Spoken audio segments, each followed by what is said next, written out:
अब यम का पास ही दंड देगा इसे।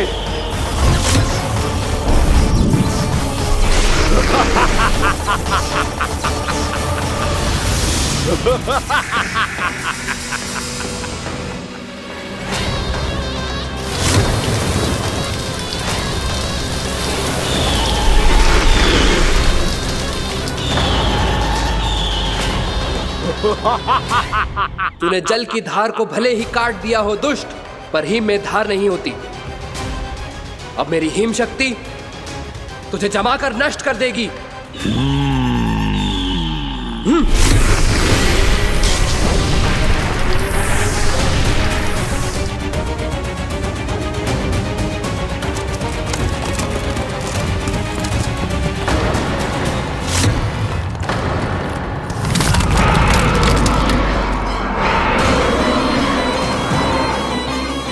चंद्र, वरुण, यम, अग्नि, इंद्र, तुम में से कोई भी इस योग्य नहीं है कि मुझे पराजित कर पाए और इस विष्णु अवतार की रक्षा कर पाए।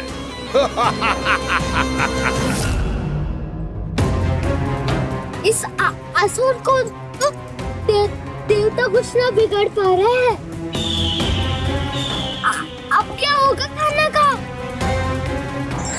बकासुर, मैं अपनी किरणों की ताप से तुझे छल्दी छल्दी कर दूंगा।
पुत्र कार्तिकेय, इस असुर के उदर को फाड़कर अपने पिता के सखा श्री कृष्ण को मुक्त कराओ पुत्र।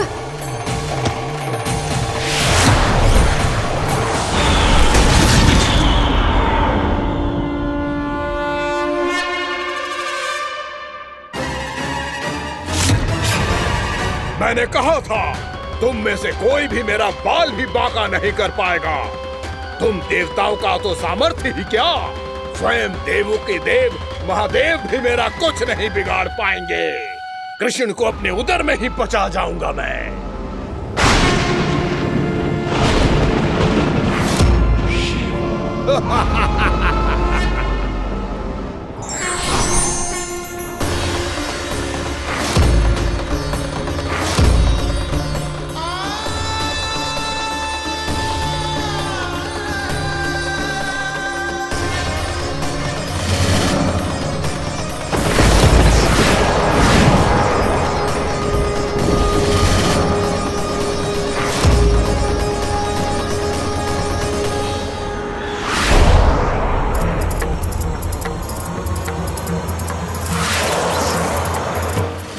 शिव शंकर का त्रिशूल है। एक ही बार में इस असुर का प्राण ले लेगा ये।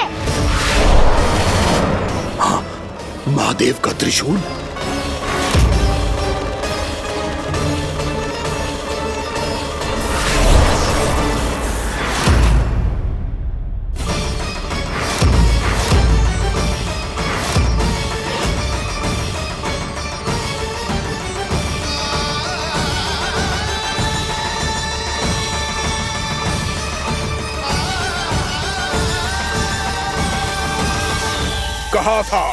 कहा था मैंने, स्वयं महादेव भी मेरा कुछ नहीं बिगाड़ सकते। अजय हूं मैं, अजय।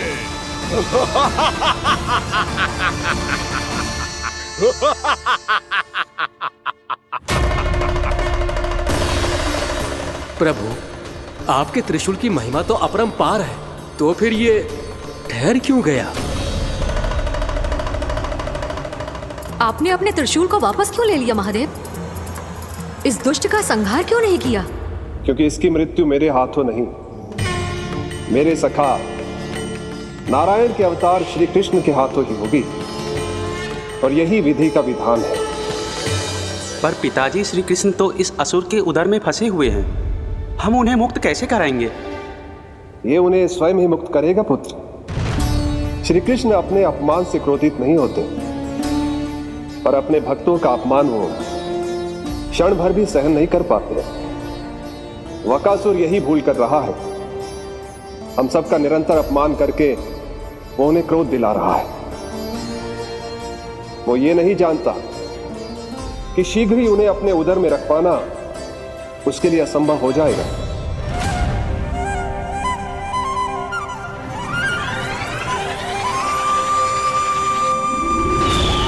क्या हुआ महादेव, पराजित होकर भी मुस्कुरा रहे हैं? पर अब तो महादेव कहलाने के भी योग्य नहीं रहे आप।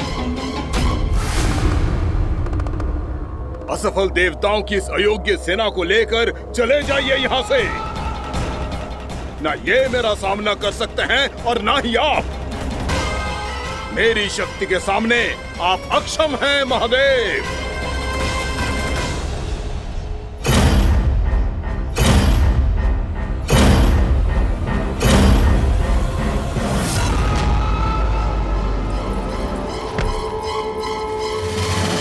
सुधा, जिस दुष्ट ने मेरे लल्ला को निगलो है ना, भीतर से जलेगो, छटपटाएगो, पीड़ा से कराएगो। जिस दुष्ट ने मेरे लल्ला को निगलो है ना, भीतर से जलेगो, छटपटाएगो, पीड़ा से कराएगो। ये क्या हो रहा है मुझे?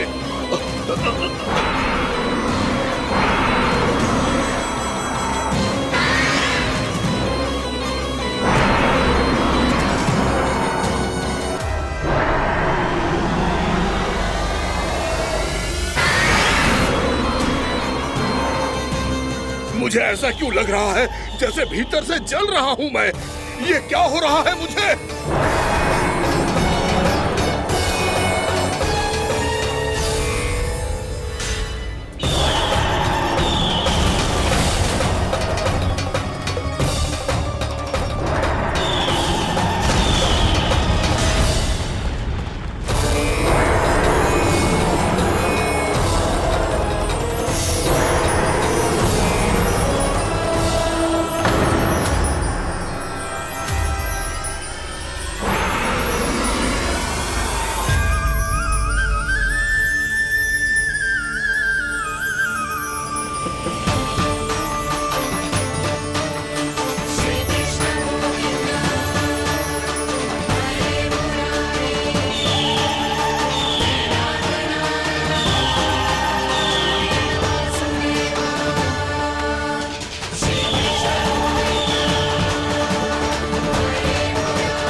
हे प्रभु, मैंने ऐसे कौन से कुकर्म किए थे कि मुझे ऐसी मृत्यु प्राप्त हुई?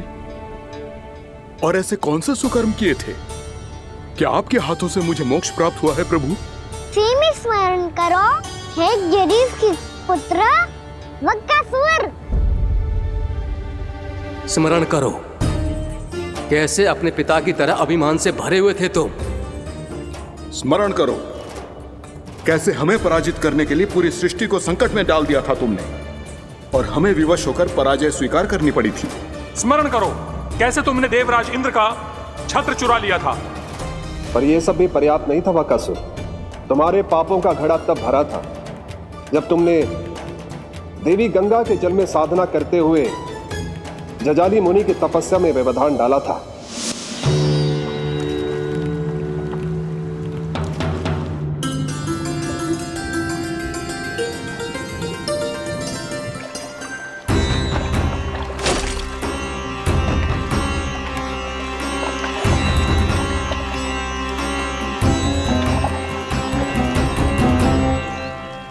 रुक क्यों गए चालक? नौका को आगे की ओर ले चलो।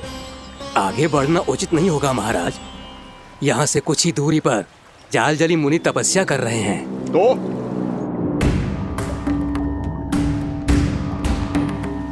मेरे मत्स्य आखेट के क्षेत्र में इसने तपस्या करने की भूल की है। मेरे ही राज्य में मेरा कोई क्षेत्र मेरे लिए वर्जित हो, यह मुझे स्वीकार नहीं है। आपने पर्याप्त मत्स्य आखेट कर लिया है महाराज। यदि तुम इन मछलियों का आहार नहीं बनना चाहते हो, चुपचाप मेरी आज्ञा मानो। क्षमा, क्षमा महाराज।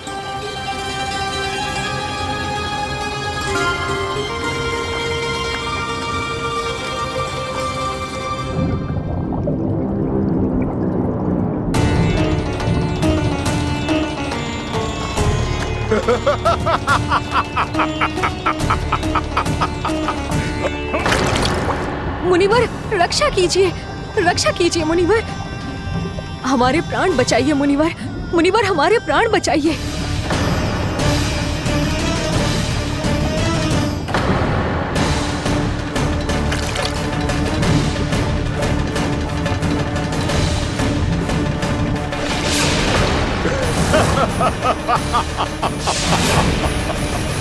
ठहर जाओ असुरराज, इन मछलियों को हानि ना पहुंचाओ। क्यों मुनि? अब मछलियां पकड़ने के लिए मुझे तुमसे आज्ञा लेनी पड़ेगी। तुमने तपस्या करने से पहले किससे आज्ञा ली थी? माँ गंगा से, इस जल में रहने वाली सभी मछलियों से। इस उपकार के बदले इन सभी मछलियों को रक्षा करने का वचन दिया था। इसीलिए असुरराज, मैं शांति से कह रहा हूं, इस स्थान को अशुद्ध ना करो। चुपचाप यहां से चले जाओ, नहीं तो इसका परिणाम अच्छा नहीं होगा।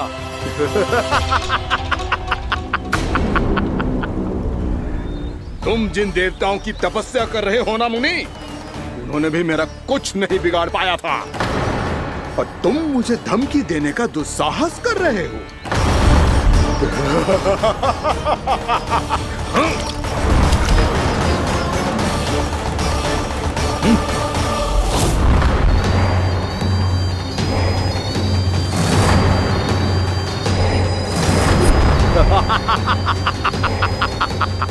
मूर्ख, विचारों से तो तू राक्षस है ही, और स्वभाव से उस बगुले की तरह है जो भूख ना होने पर भी उन निर्दोष मछलियों को आहार बनाता रहता है। इसलिए अभी इसी क्षण से तू वकुला का जीवन जिएगा। ये मेरा श्राप है, ये मेरा श्राप है।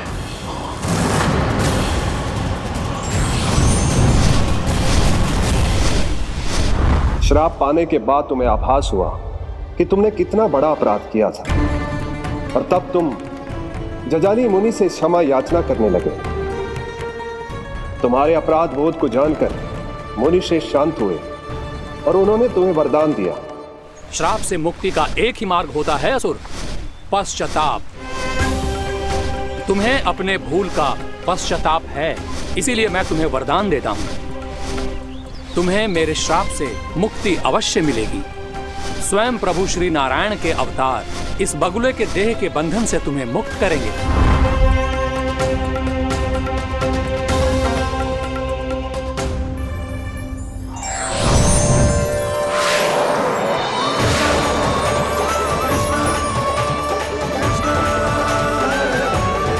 प्रणाम स्वीकार करें प्रभु।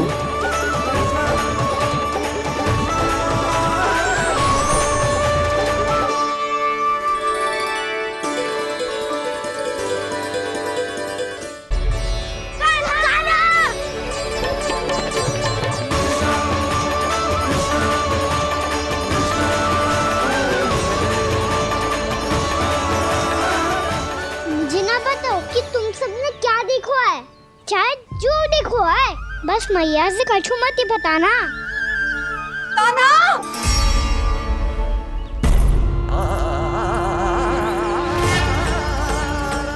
कान्हा! मेरा लल्ला!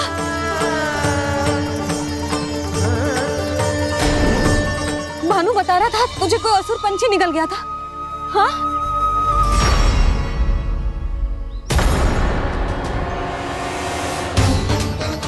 हे नारायण, ये क्या है?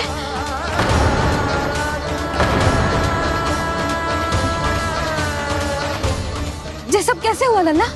हाँ? कोई बताएगा मुझे ये क्या है?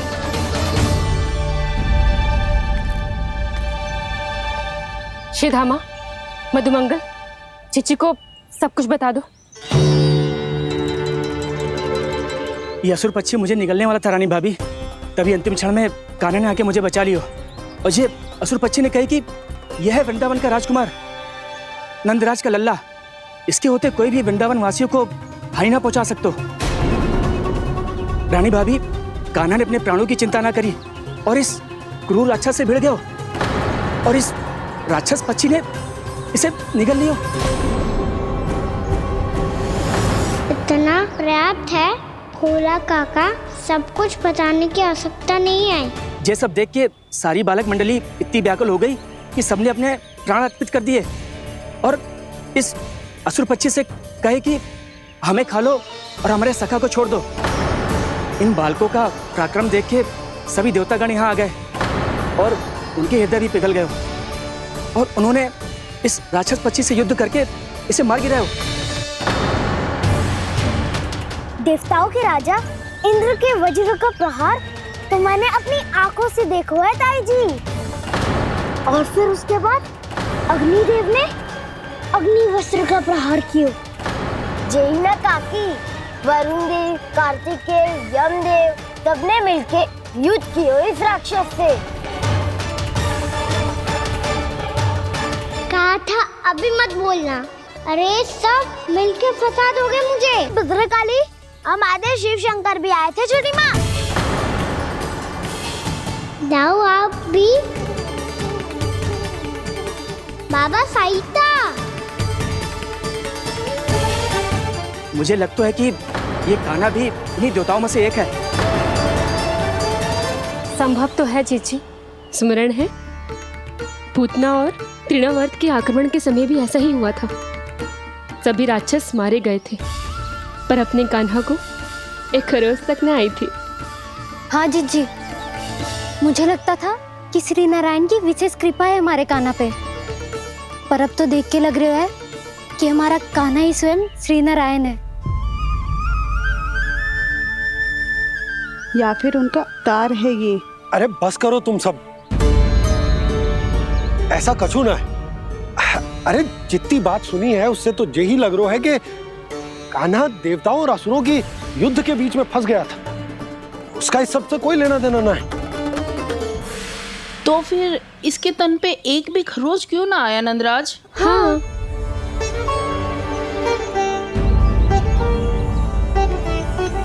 है काकी, खरच तो है। दिखा लल्ला। भैया बात पीड़ा आ रही है, कुछ करो ना। चिकोपिया भी ना अति करती है। श्री नारायण का अवतार हो तो इतनी तनिक सी खरोच पे ऐसे रो तो क्या? बस बहुत होगा। अब तो तुम सबने सीमा ही पार कर दी है। कभी से श्री नारायण बुलाते हो, कभी श्री नारायण का अवतार। तनिक कछु हो ना जाता है कि तुम सब कहानियां बुनने लगती हो। जे बस साधारण सा बालक है, मेरा लल्ला है जे, इसे भगवान मत ही बनाओ।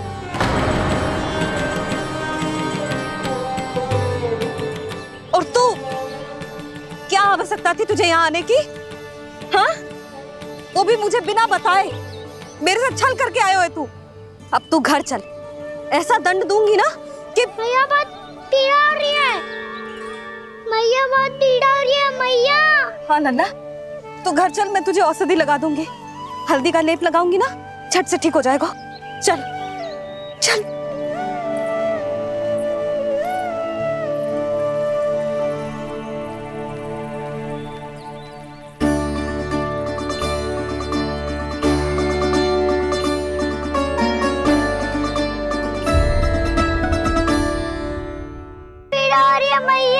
हाँ नन्ना, तू घर चल, मैं तुझे औषधि लगा दूंगी।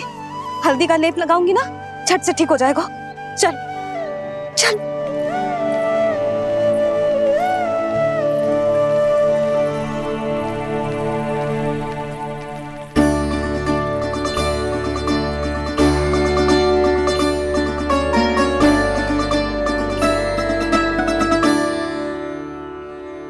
बस लल्ला बस, रो मत। चल चल चल, आजा। अभी औषधि लगाऊंगी ना, तेरी सारी पीड़ा लुप्त हो जाएगी। आजा आजा, बैठ जा लल्ला। अभी आई मैं। हाँ,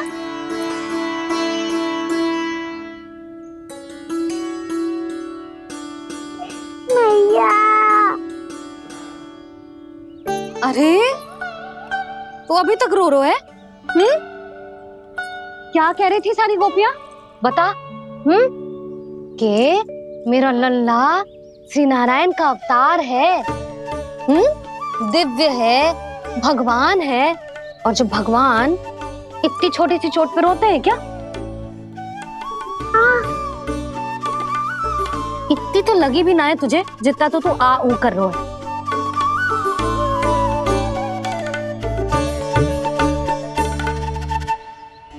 आओ ना, करूंगो।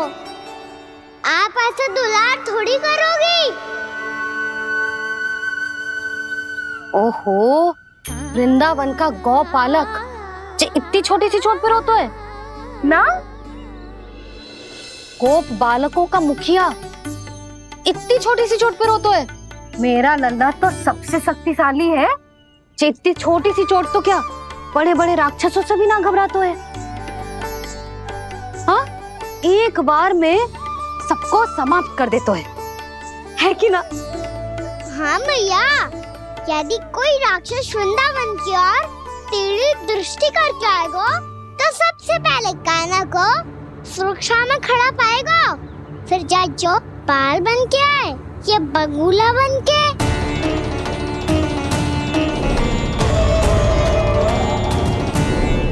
ना लल्ला, सोचो भी मती। वृंदावन की सुरक्षा करना तेरा दायित्व ना है। तुझे और कोई संकट का सामना करने की आवश्यकता ना है। अभी तो मेरी पीड़िता का हरण कर रही थी, अचानक से क्या हो गया मैया को? कोई आवश्यकता ना है तुझे ऐसे संकटों का सामना करने की। आने दे आज तेरे बाबा को, सीधा सीधा बोल दूंगी। बहुत हो गए उनके तर्क वितर्क। मेरा फूल सा लल्ला वन में अकेले गौचारण के लिए ना जाएगो। आज बगुले ने निकल लियो, कल कछु और हो जाए तो? नारायण ना करे, कहीं कछु ऊंच नीच तुझे कछु हो जाए तो? मैं तो जीते जी मर जाऊंगी।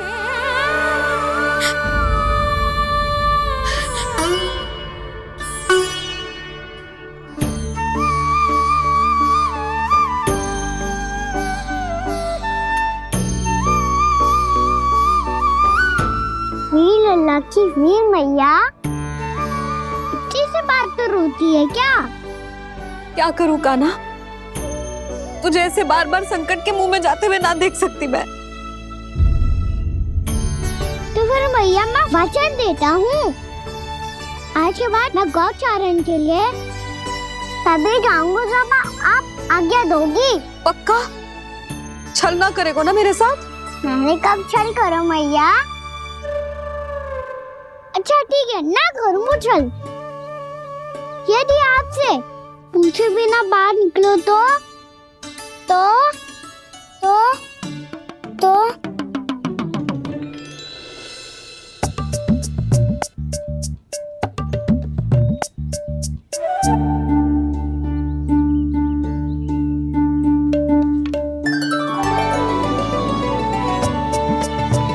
ये रही आपकी छड़ी और ये रही मेरी पीठ। चेक देना तापर तोड़। ठीक है, जब तूने अपना दंड निर्धारित कर ही लियो है तो सोच ले, अब अगर तूने मेरी बात ना मानी तो तोड़ तोड़ छड़ी पड़ेगी, समझ आई?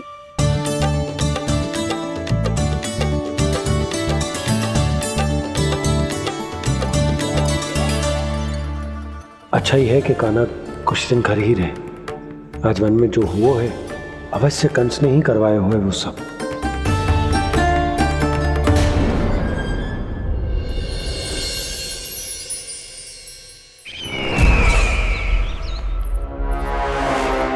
आपका ये धनुष तो सबसे अधिक शक्तिशाली था महाराज, ये कैसे टूट गया? कहीं ये बकासुर की पराजय का संकेत तो?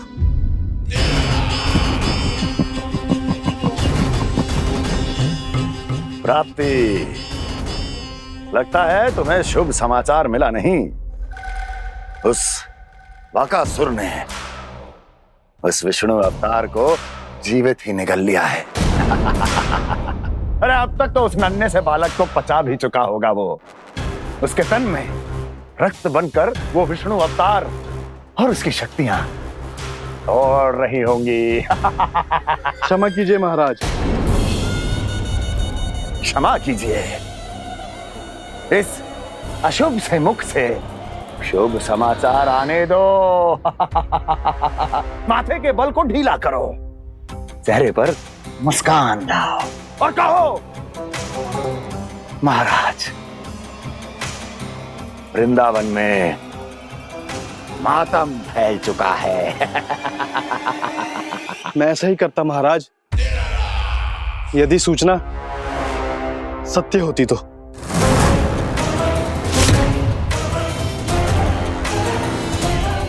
कहना क्या चाहते हो? एक क्षण में सूचना उगलो, अन्यथा मेरा योद्धा बकासुर विष्णु अवतार की तरह तुम्हें भी जीवित निकल जाएगा। आने दो। बकासुर मारा गया महाराज, बकासुर मारा गया महाराज, बकासुर मारा गया। बकासुर मर चुका है? असंभव।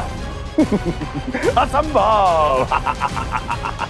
बकासुर ने उस बालक को निगल तो लिया था, पर उसकी सुरक्षा करने के लिए सभी देवता वहां प्रकट हो गए, पर फिर भी कोई बकासुर का सामना नहीं कर पाया। और फिर क्या हुआ? वो बालक स्वयं ही बकासुर के उदर से बाहर आ गया और उसकी चोंच तोड़कर उसकी हत्या कर दी।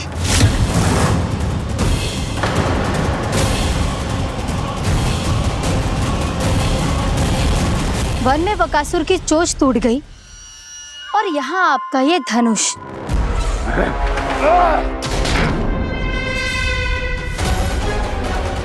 केवल नहीं टूटा तो आपका ये भ्रम महाराज। क्षमा कीजिएगा महाराज, आपका भ्रम टूटना आवश्यक है। आवश्यक है आपको यह आभास होना कि उस विष्णु अवतार को पराजित करने के लिए आपके साधारण योद्धाओं में वो सामर्थ्य नहीं है। अच्छा सर, पूतना, तृणावर्त, बकासुर, ये सब साधारण नहीं थे प्राप्ति, साधारण नहीं थे।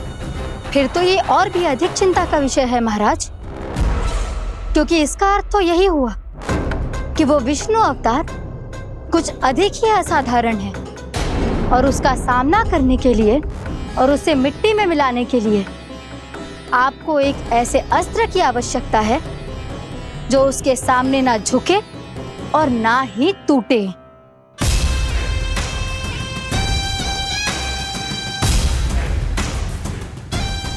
तो फिर मैं ऐसा ही अस्त्र ढूंढूंगा, चाहे आकाश पाताल एक क्यों ना करना पड़े मुझे। 10 दिशाएं 14 भुवन क्यों ना नापने पड़े मुझे, मैं उस असतर को अवश्य ढूंढ निकालूंगा जो उस विष्णु अवतार के प्राणों की डोरी इस धनुष की तरह तोड़ सके।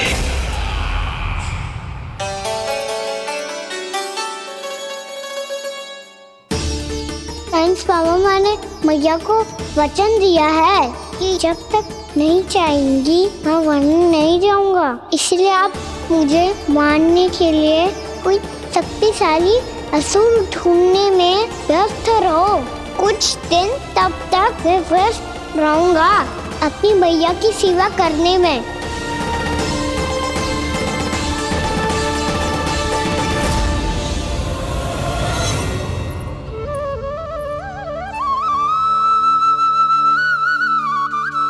लो मैया, तुलसी जी को चढ़ाने के लिए जल।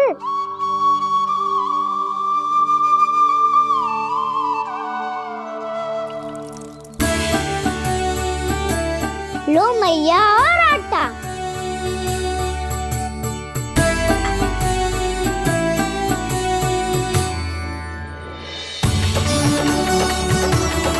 लो मैया, बेलन।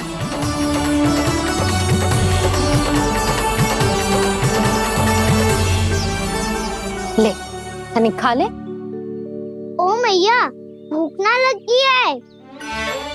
बिना भूख के खाने से क्या लाभ? और तेरा जब पेट तो कह रहा है कि उसे भोजन चाहिए, और लाभ कैसे ना लल्ला? भोजन का लाभ है ना, तन को पोषण मिलेगो, स्वास्थ्य बनेगो, जो तेरी भुजाओं में शक्ति आ जाएगी ताऊ के जैसी, ताऊ से भी अधिक। तेरे जे केस भी लंबे हो जाएंगे। सच्ची मैया? सच्ची। माप के देख लियो नित्य दिन। तनिक खा।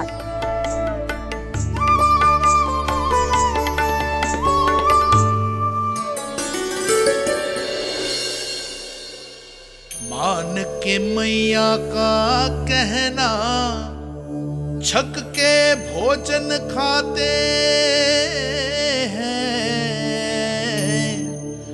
नित्य मापते भुजा केश, पर ज्यों का त्यों ही पाते हैं।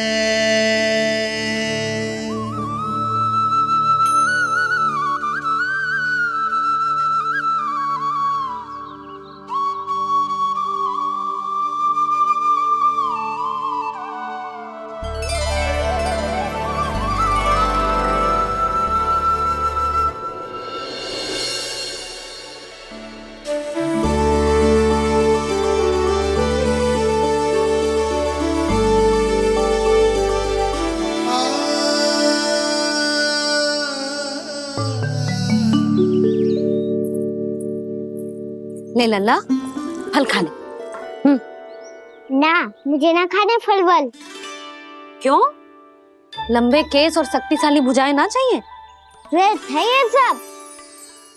पिछले 10 दिनों से देख रहा हूँ, ना केस लंबे हुए हैं, ना भुजाएं शक्तिशाली बनी है। 10 दिन में का चुनाव होने वाला। 10 सप्ताह ऐसे खाएगो ना, तब जाके कुछ बदलाव दिखेगो। समझ आई? चल अब खा ले। वैसे भी मुझे बहुत सारी तैयारियां करनी है आज। इसीलिए मैया, एकादशी के व्रत के लिए लल्ला। सुनो जी, सारी सामग्री आ गई? हाँ, तुमने जो कही थी सब ले आए हूँ।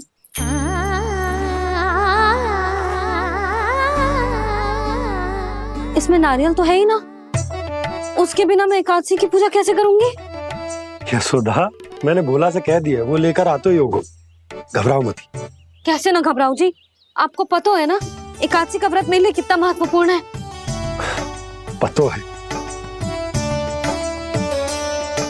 अरे इसमें तो दिए भी ना है। दिए ना है?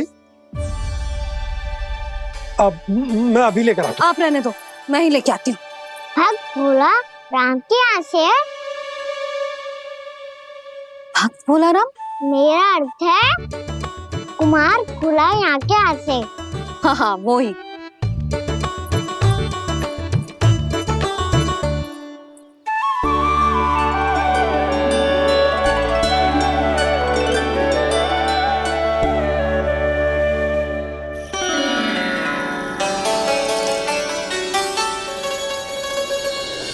श्री हरि, श्री हरि, मेरे श्री हरि।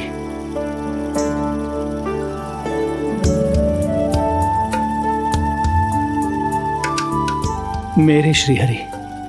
भोला राम, मेरी मटकी तैयार है? मेरे श्री हरि, मेरे श्री हरि।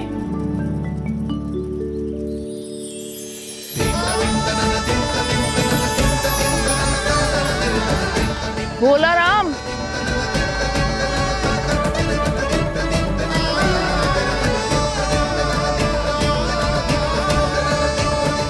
भोला काका, ओ भोला काका।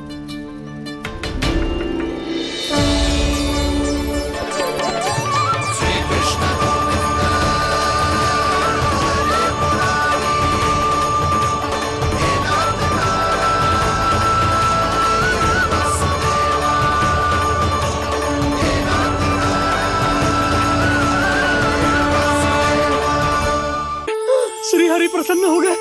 मेरे श्री हरि आ गए, मेरे भगवान आ गए। मेरे श्री हरि आ गए, मेरे भगवान आ गए। मेरे श्री हरि आ गए, मेरे भगवान आ गए। मेरे श्री हरि आ गए, मेरे भगवान आ गए। मेरे भगवान आ गए, मेरे घर मेरे भगवान आ गए।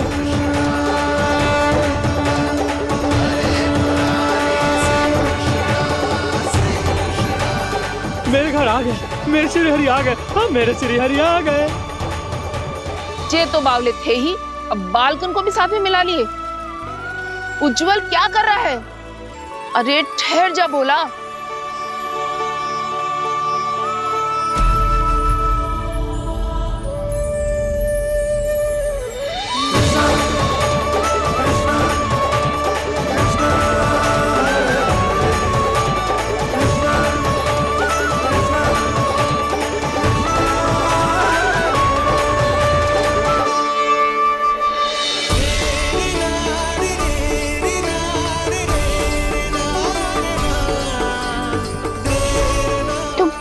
बुलाओ, आएंगे हरि भी।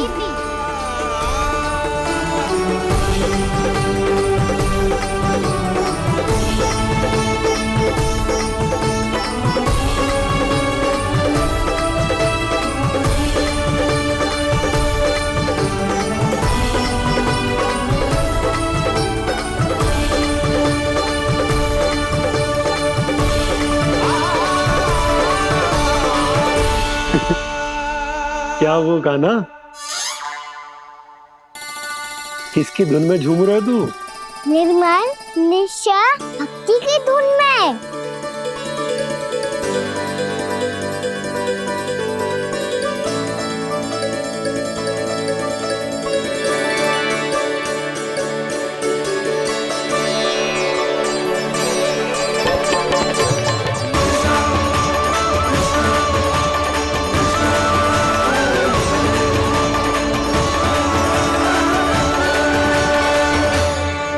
अरे क्या हो गया इन्हें? पावले हो गए हैं क्या? ठहरो, कोई आवश्यकता ना है ऐसे बावलों की तरह नाचने की।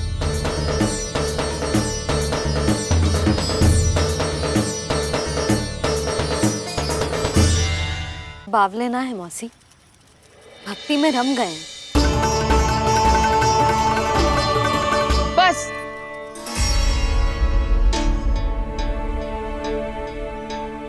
हम सब कब से खड़े हैं यहाँ, पर तुम्हें कुछ ध्यान ही रहा है।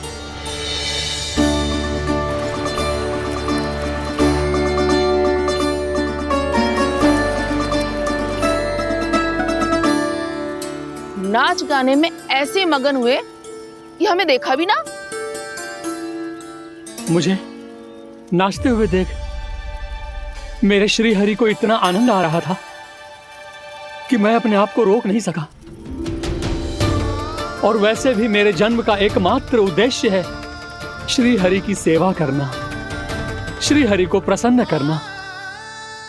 तुम बावले हो भोला राम, या हमें बावला बना रहे हो? श्री हरि और तुम्हें देख रहे हैं? हाँ, अभी वो यहीं थे, देख रहे थे। भोला काका, आपने भी ना अति कर दी। अब हमें भी बताओ तनी, कहाँ थे श्री हरि?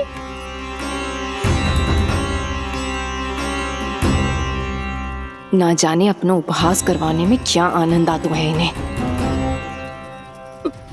देखो, अब तुम सच मानो या झूठ, लेकिन हमरे श्रीहरि यहीं थे, इसी चाक पर अभी। हाँ, लो सुन लो इस मूर्ख की बात। श्री हरि को और कोई स्थान ना मिलो जो इसके मिट्टी के चाक पे आकर बैठेंगे। श्री हरि को और कोई स्थान ना मिलो जो इसके मिट्टी के चाक पे आकर बैठेंगे। श्री हरि को और कोई स्थान ना मिलो जो इसके मिट्टी के चाक पे आकर बैठेंगे। जैसी मैया वैसो ही लल्ला, दोनों का कुछ पता ही ना चलतो, कब किस बात पर प्रसन्न हो जाए और किस बात पर रुष्ट। अरे मैं भला असत्य क्यों बोलूंगा? अभी अभी यही थे श्रीहरि। हाँ,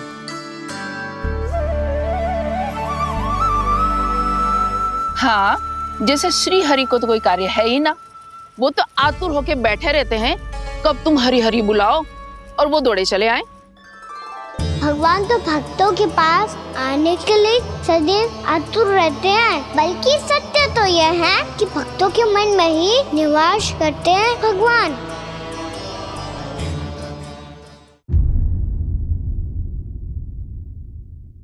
मैं भला असत्य क्यों बोलूंगा?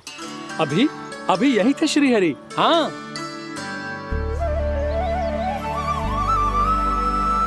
हाँ, जैसे श्री हरि को तो कोई कार्य है ही ना, वो तो आतुर होके बैठे रहते हैं कब तुम हरि हरि बुलाओ और वो दौड़े चले आए।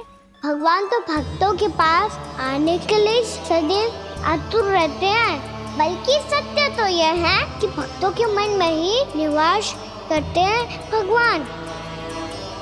भगवान तो भक्त के पास आने के लिए सदैव ही आतुर रहते हैं शंकरी मौसी। बल्कि सच्ची बात तो ये है कि भगवान हमारे मन में ही निवास करते हैं। कम से कम तू तो इसे बढ़ावा मत दे जशोदा। जब देखो जब हरि नाम की रट लगाए रहते है। हरि बोलते बोलते ऐसो बावलो होता है कि सारा कार्य भूल जाता है। 2 दिन से अपनी मटकी के लिए चक्कर काट रही हूँ। अभी तो एक चक्कर और लगाना होगा आपको। आपकी मटकी तैयार हो गई है, अभी लाता हूँ।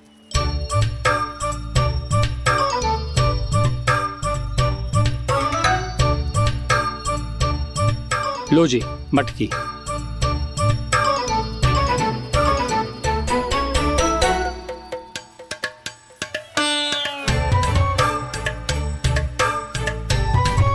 इस कच्चे मटके का क्या करूं मैं?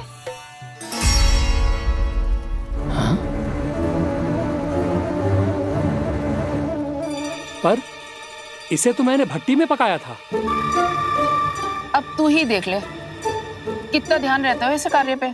और कह तो है कि श्री हरि आते हैं इससे मिलने। हाँ, आते हैं और आगे भी आएंगे हमारे श्री हरि हमसे मिलने। और आके मोक्ष देंगे, है ना? मांगूंगा तो मोक्ष भी दे देंगे, मांगूंगा तो मोक्ष भी दे देंगे, मांगूंगा तो मोक्ष भी दे देंगे। अभी तो ये बता कि तू मुझे मेरी मटकी कब देगो? और मेरी मांग कब पूरी करोगे भोला राम जी? मेरो घड़ा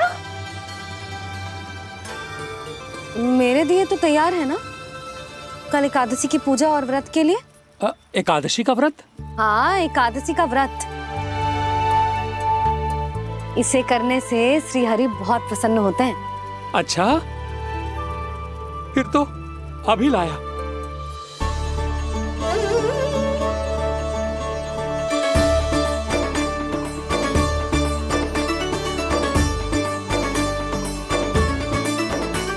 लो जी आपके दिए।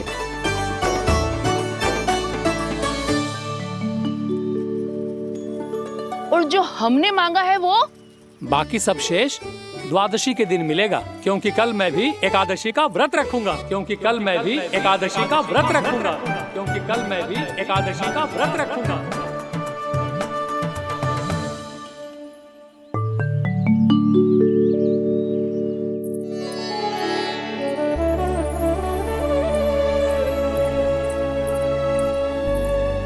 जानकी, फूलों का प्रबंध हुआ कि ना?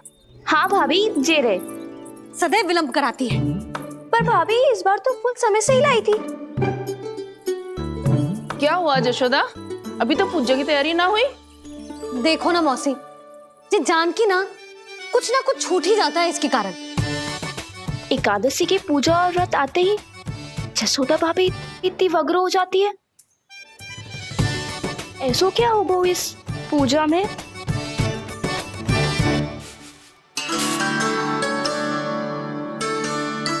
ये थाली में रोली चंदन रखने से, दिया जलाने से के होगो? आपको पता भी है एकादशी का व्रत क्यों रखते हैं, क्या महत्व है इसका? लो, जे तो मैं जसोमती रानी से पूछना भूल ही गया। पर हाँ भगवान, मेरे लिए इतना ही पर्याप्त है कि इस व्रत को रखने से मेरे श्रीहरि हमसे प्रसन्न हो जाएंगे।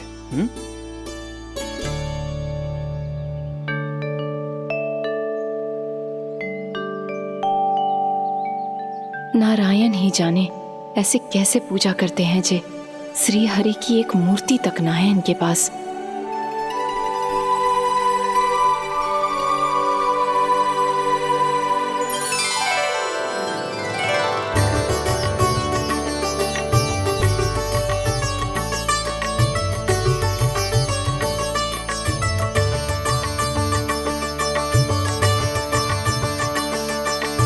प्रभु, न तो मेरे पास मूर्ति है और ना तो इस व्रत के विधि विधान के बारे में मुझे जानकारी है और ना ही मुझे इसके महत्व के बारे में जानकारी है, पर फिर भी मैं करना चाहता हूं।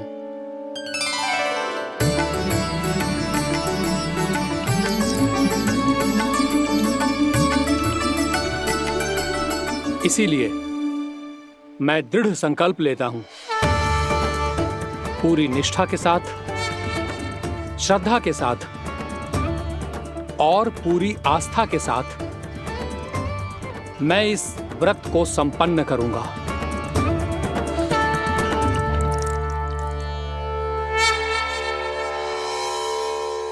हम संकल्प लेते हैं कि एकादशी के व्रत को पूरी निष्ठा के साथ संपन्न करेंगे।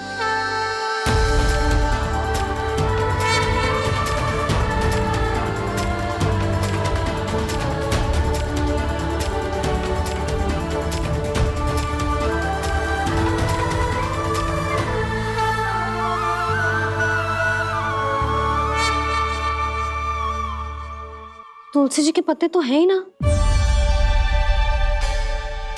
श्री नारायण को तुलसी जी के पत्ते के बिना भोग ना चढ़तो है। जानकी, तुलसी के पत्ते कहाँ हैं? भाभी, मैं तो कब से यही पूछना चाह रही थी कि तुलसी के पत्ते लाऊं क्या, पर आप तो व्यस्त थी ना। तुझे कितनी बार समझाओ है ना, यदि तेरे कछु करने से किसी और की कोई हानि ना हो रही हो या किसी के अच्छे कार्य में सहायता हो रही हो तो मुझसे आज्ञा लेने की आवश्यकता ना है। समझ गई भाभी, आगे से जाना उनको। ले अभी लेकर आती हूँ।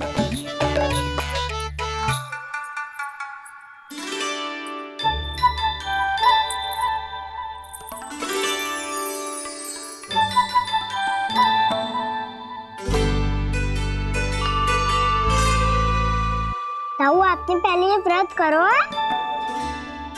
आपको इसका महत्व पता है? भाभी चल। जानकी, तुमने ये व्रत करो है, फिर तुमको इसका महत्व पता है? सुमति जी, आपको पता है इसका महत्व? कान्हा, क्यों तंग कर रहा है सबको? मैया, सबने करो ये व्रत, मुझे भी करना है।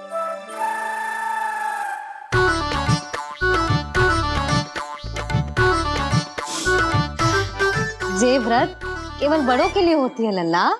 जब आप ये व्रत कर सकती हो, बाबा कर सकते हैं, ये सारी गोपियां कर सकते हैं, वो भी कर सकते हैं, तो मैं क्यों ना कर सकता? क्योंकि तू कल तक भूखा ना रह पाएगा लल्ला। जब भक्त रह सकते हैं, फिर मैं क्यों नहीं रह सकता? मेरा अर्थ है कि नारायण के भक्त मैया, मैया मान जाओ ना, मुझे करने दो ना ये व्रत। अपनी लल्ला पे आप विश्वास ना है आपको? विश्वास है। अच्छा ठीक है, तू भी कर ले।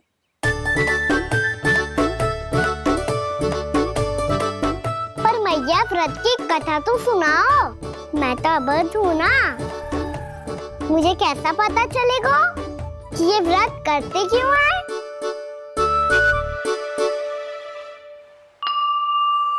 प्रभु, मुझ अबोध को कैसे पता चलेगा कि इस व्रत का क्या विधि विधान होता है और क्यों रखा जाता है और इसका महत्व क्या होता है? मुझे तो आप ही बता सकते हैं प्रभु। जब व्रत कर रहे हैं तब उसका महत्व भी पता होना चाहिए ना। बताओ ना मैया, क्यों रखते एकादशी का व्रत? इसके लिए तो तुझे एकादशी की कथा सुननी होगी। सुनेगो ना?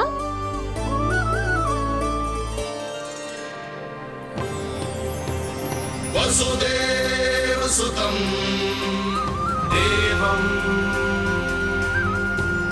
कंस चाणूरमर्दनम् श्रीहरि, यशोदा परमानंदम् कृष्णं वन्दे जगद्गुरुम्। वाह प्रभु, अपने भक्तों को एकादशी व्रत का महत्व समझाने का अच्छा उपाय खोज निकाला है आपने।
अब सब जन एकादशी के व्रत की कथा ध्यान से सुनना, तभी जे व्रत पूरा माना जाएगा।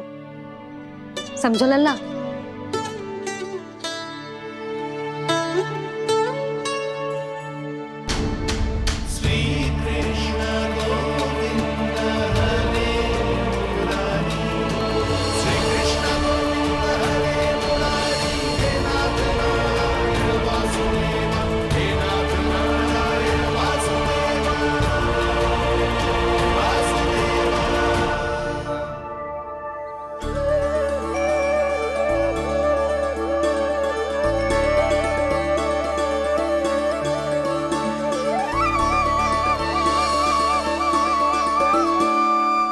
सतयुग में चंद्रावती नाम के नगर में मूरा नाम का एक असुर राज्य करता था।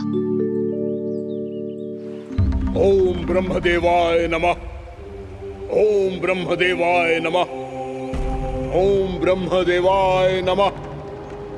ओम ब्रह्मदेवाय नमः।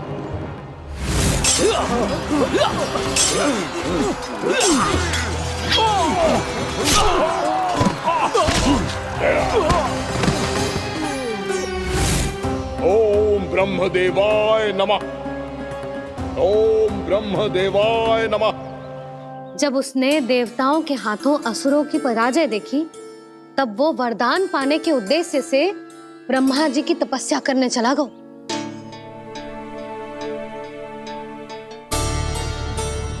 शीघ्र ही मूरा की तपस्या सफल हो गई और ब्रह्मदेव जी उससे प्रसन्न हो गए। ओम ब्रह्मदेवाय नमः। ओम ब्रह्मदेवाय नमः। ओम ब्रह्मदेवाय नमः। ओम ब्रह्मदेवाय नमः। ओम ब्रह्मदेवाय नमः। ओम ब्रह्मदेवाय नमः। ओम ब्रह्मदेवाय नमः। ओम ब्रह्मदेवाय नमः। मूरा। प्रणाम ब्रह्मदेव। तुम्हारी तपस्या सफल हुई। बोलो, तुम्हें क्या वर चाहिए? सृष्टि के रचयिता ब्रह्मदेव, कृपया मुझे ऐसा वरदान दीजिए जिसकी सहायता से मैं त्रिलोकी विजयी बन जाऊं और कोई देवता मुझे पराजित ना कर सके।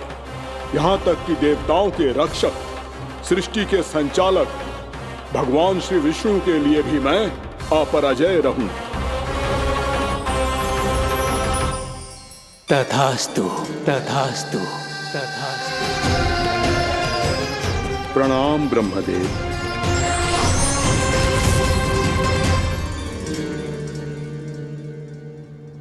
ऐसा वरदान पाकर मूरा बहुत अभिमानी होगा। यक्षों, किन्नरों, यहाँ तक कि देवताओं को भी युद्ध के लिए ललकारने लगा, पर किसी ने भी उसकी ललकार को स्वीकार ना करो, क्योंकि सभी उसकी शक्ति से बहुत भयभीत थे और उसके सामने युद्ध किए बिना ही अपनी पराजय स्वीकार करने लगे। और फिर दंभ में आके उसने स्वर्ग लोक पर भी आक्रमण कर दिया और देवराज इंद्र तक को चुनौती दे डाली।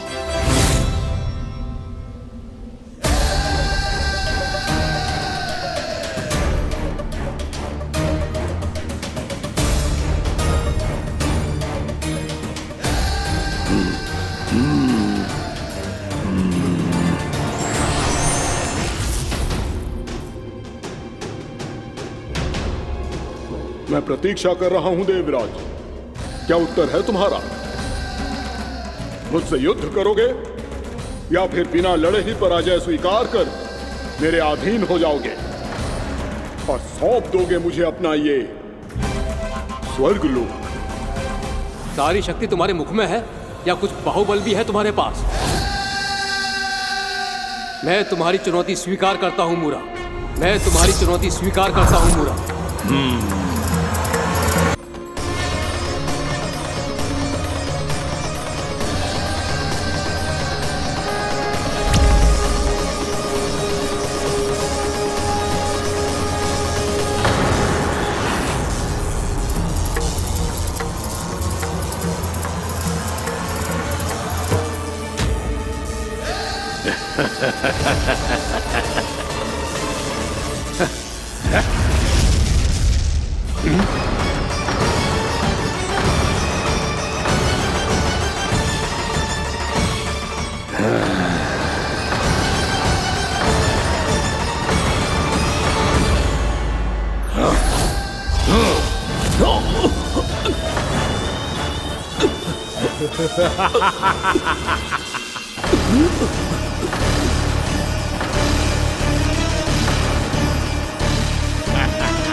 खैरिए देवगण, असुर राज मूरा को ब्रह्मदेव का आशीर्वाद प्राप्त है।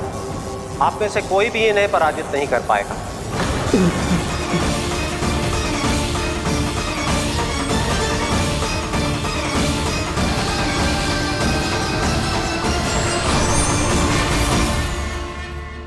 एक अवसर और देता हूं देवराज, युद्ध या अधीनता, क्या उत्तर है तुम्हारा देवराज?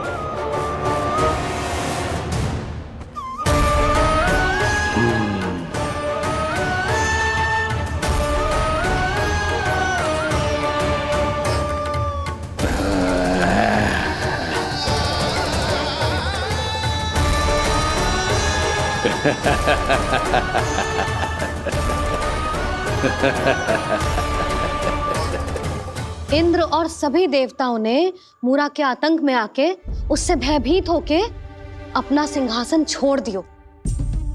अब मूरा स्वर्ग का अधिपति बन गयो और शीघ्र ही उसने अन्य सभी असुरों को स्वर्ग में निवास करने के लिए आमंत्रित कर दियो। और इस प्रकार से वो धीरे धीरे तीनों लोकों का सम्राट बन गयो। उसे किसी ने रोका नहीं मैया? ना लल्ला, इतना साहस किसी में था ही ना। और फिर ये निश्चित करने के लिए कि भविष्य में किसी और असुर की मृत्यु ना हो, वो यमराज पे भी विजय प्राप्त करने के लिए यमलोक की ओर प्रस्थान कर दियो। वो तो अपने आप को और सभी असुरों को अमर बनाना चाहता था। पर देवता और यमराज भी उसकी ये योजना समझ गए थे। इसीलिए उसके आने से पहले ही सारे देवताओं ने श्री नारायण से सहायता के लिए गुहार लगाई। अब केवल आप ही कुछ कर सकते हैं प्रभु। अभी तो मूरा केवल त्रिलोक का स्वामी है, और यदि उसने यमलोक भी जीत लिया तो वो जीवन को ही नियंत्रित नहीं करेगा प्रभु, वो मृत्यु का भी स्वामी हो जाएगा। ऐसे में पहले सृष्टि का संतुलन तो नष्ट होगा प्रभु, और फिर स्वयं सृष्टि ही नष्ट हो जाएगी। ऐसा नहीं होगा यमदेव, नियति ऐसा होने ही नहीं देगी। विधि रचेगी खेल और मैं बनूंगा माध्यम। असुर राज मुरा का सामना मैं करूंगा। बस आप मुझे चुनौती देने के लिए उसे तैयार कर लीजिए, चाहे उसके लिए आपको साम दाम दंड भेद कोई भी उपाय क्यों ना अपनाना पड़े।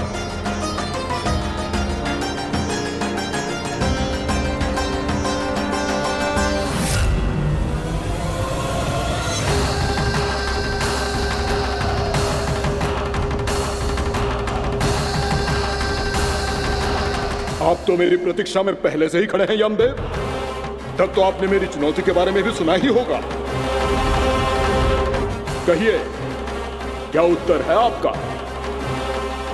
मेरा स्वागत करके अपना राज्य त्यागेंगे या मेरा सामना करके अपने प्राण?